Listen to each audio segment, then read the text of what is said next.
Hello dear students and welcome to all.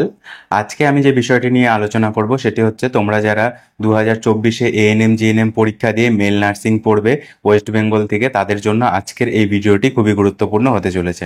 কারণ আজকের এই ভিডিওতে আমি আলোচনা করব তোমরা যারা ওয়েস্ট বেঙ্গল থেকে মেল নার্সিং করবে তাদের জন্য যে গভর্নমেন্ট কলেজগুলো রয়েছে এবং প্রাইভেট কলেজ রয়েছে। আর এখন কিন্তু জিএনএম বিএসসি দুটোই কিন্তু করানো হচ্ছে গভর্নমেন্ট প্রাইভেট কলেজ থেকে। গভর্নমেন্টে কিন্তু এখনো বিএসসি শুরু হয়নি। তো গভর্নমেন্ট কলেজ যে দুটো রয়েছে সেটি হচ্ছে Ashoknagar state general hospital NTS এবং NTS Baghajatin state general hospital. এই দুটো জায়গায় কিন্তু 120টি করে দুটো গভর্নমেন্টের সিট রয়েছে, টোটাল 240টি। আর এছাড়া যে প্রাইভেট কলেজগুলো আছে 2021 সালে কিন্তু 4টে প্রাইভেট কলেজ শুরু হয় সর্বপ্রথম ওয়েস্ট বেঙ্গলে। সেটি হচ্ছে Muktadhara nursing institute, Lakshmi nursing institute, KRN cure nursing institute এবং জেনেক্স নার্সিং ইনস্টিটিউট। 2022 থেকে কিন্তু আরও অনেকগুলো নার্সিং ইনস্টিটিউট ও ডাব্লিউবিএনসি এবং আইএনসি রিকগনাইজ ওয়েস্ট বেঙ্গলে শুরু হয়ে যায় মেলদের জন্য। সেই নার্সিং কলেজগুলোতে কিন্তু বিএসসিও করানো হয়। তো 2024-এ তোমরা যারা মেল নার্সিং করতে চাইছো এবং ভাবছো যে প্রাইভেট কলেজে করবে নাকি গভর্নমেন্ট কলেজে করবে, দেখো গভর্নমেন্ট কলেজে তোমাদের যদি চান্স পেতে হয় তাহলে কিন্তু তোমাদের র্যাঙ্ক করতে হবে মোটামুটি 500 থেকে 1000-এর মধ্যে। 500 থেকে 1000 কেন বলছি, কারণ 240টা তো সিট। তো 240টা সিটের মধ্যে তোমাকে 240-এর মধ্যে আসতে হবে না। কারণটা হচ্ছে সেখানে কিন্তু মেয়েরাও থাকবে।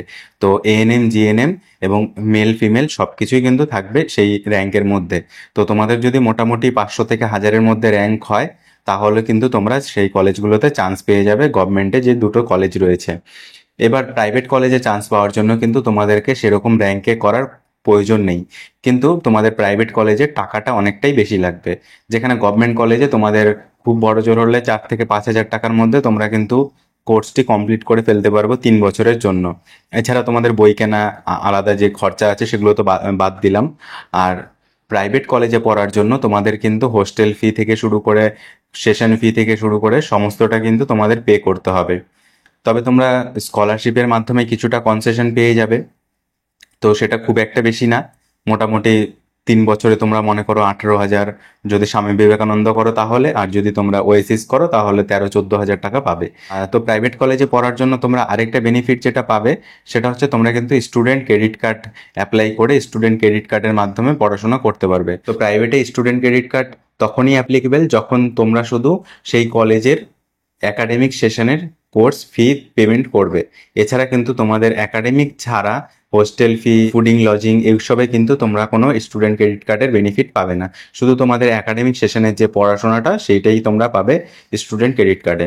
তো মোটামুটি আমাদের ওয়েস্ট বেঙ্গলে যে প্রাইভেট কলেজগুলো রয়েছে সেখানে জিএনএম পড়ার জন্য তোমাদের বর্তমান সময়ে 2024 সালে এসে সেই কোর্সগুলো কিন্তু 6 থেকে 7 লাখের মধ্যে তোমরা কিন্তু 3 বছরে টোটাল কমপ্লিট করে নিতে পারবে।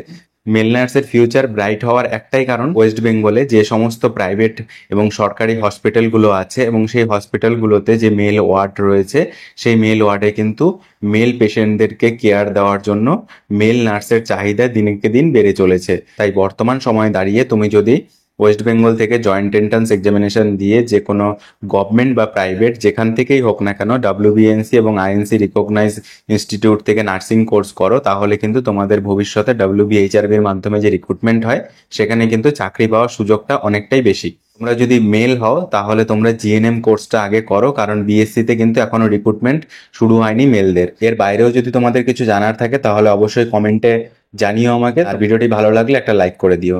দেখা হচ্ছে পরবর্তী ভিডিওতে। ধন্যবাদ।